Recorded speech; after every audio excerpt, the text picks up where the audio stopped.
ప్రజల్ని మోసం చేసే వాళ్లను కఠినంగా శిక్షిస్తామని ముఖ్యమంత్రి చంద్రబాబు నాయుడు హెచ్చరించారు. కొన్ని సంస్థలు ప్రకటించే ఆఫర్లు నమ్మి మోసపోవద్దని ప్రజలకు పిలుపునిచ్చారు. బీఆర్ చిట్ ఫండ్స్ లో డబ్బులు దాచుకుని మోసపోయిన బాధితులకు అమరావతి సచివాలయంలో ముఖ్యమంత్రి పరిహారం పంపిణీ చేశారు. మొత్తం 2200 మంది బాధితులకు 27 కోట్ల విలువైన పరిహారం అందించారు. బీఆర్ చిట్ ఫండ్స్ ఆస్తులు సిఐడి సీజ్ చేయగా వాటిని వేలం వేసి బాధితులకు పరిహారం అందజేసేలా ప్రభుత్వం చర్యలు తీసుకుంది. చిట్ ఫండ్స్ కేసులో పూర్తి స్థాయిలో పరిహారం చెల్లించిన ఘటన దేశంలోనే తొలిసారి ఇదే కావడం విశేషం. పెద్ద ఎత్తున డిపాజిట్స్ కలెక్ట్ చేసి కొంత సమయం అయిన తర్వాత వాళ్ళు దివాలా తీసామని చెప్పి మొత్తం స్విండిల్ చేసే పరిస్థితి వస్తే ఫండ్స్ అన్ని డైవర్ట్ చేస్తే అప్పుడు కూడా గ్రేట్ డిఫికల్టీతో అవన్నీ కూడా యాక్షన్ తీసుకొని కంబైన్డ్ ఆంధ్రప్రదేశ్లో మొత్తం ఆ బ్యాంకులన్నీ కూడా వచ్చిన ఆస్తులన్నీ కలెక్ట్ చేసి డిపాజిట్స్కి కాస్త కోస్త డబ్బులు ఇచ్చేసి అవి క్లోజ్ చేశాం.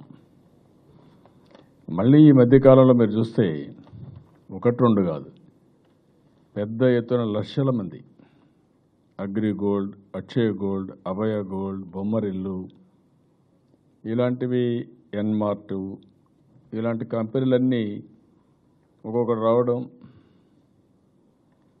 ఏదో వచ్చి మీకు 30% 40% దాంట్లో డివిడెంట్ ఇస్తామని చెప్పడం, లేకపోతే మంచి ప్లాట్లు ఇస్తామని ఒక మంచి ఆకర్షణీయమైనటువంటి ప్రాజెక్టులు తయారు చేసి మీకు అందరికీ మార్కెట్ చేయడం, ఊరు పేరు లేని వాడిని మీరు నమ్మి జీవితాంతం కష్టపడి ఆ కష్టార్జితాన్ని తీసుకుని అక్కడ పెట్టుబడి పెట్టడం. వీళ్ళు ఎప్పటికప్పుడు వచ్చేటప్పుడు 30% ఒక నెల 2 నెలలు ఇస్తారు, 6 నెలలు ఇస్తారు, 10% రేపటి, ఎందుకంటే మోసాలు చేయడానికి అలవాటు చేయాలి కాబట్టి చేస్తారు.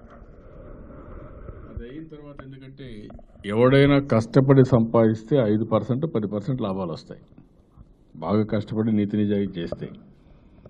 అలాంటి వాడు పెట్టుబడికి 30% వాడికే రావు, ఎవరికి రావంత, ఏదైనా లాటరీ వస్తే తప్ప. అలాంటిది మీరంతా కూడా మోసపోయే పరిస్థితికి వస్తూ ఉంది. ఒకరిద్దరు అయితే పర్లేదు, లక్షల మంది, వేల కోట్లు. అంటే మనం ఒక విషయం మీరందరూ గుర్తుపెట్టుకోవాల్సిన, రాష్ట్రాల్లో మోసగాళ్ళు అనేక రూపాల్లో వస్తూ ఉంటారు.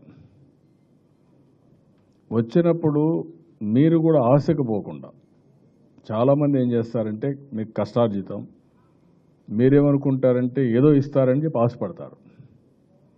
ఆశపడే కొద్దికి అసలుకే మోసం వస్తూ ఉంది.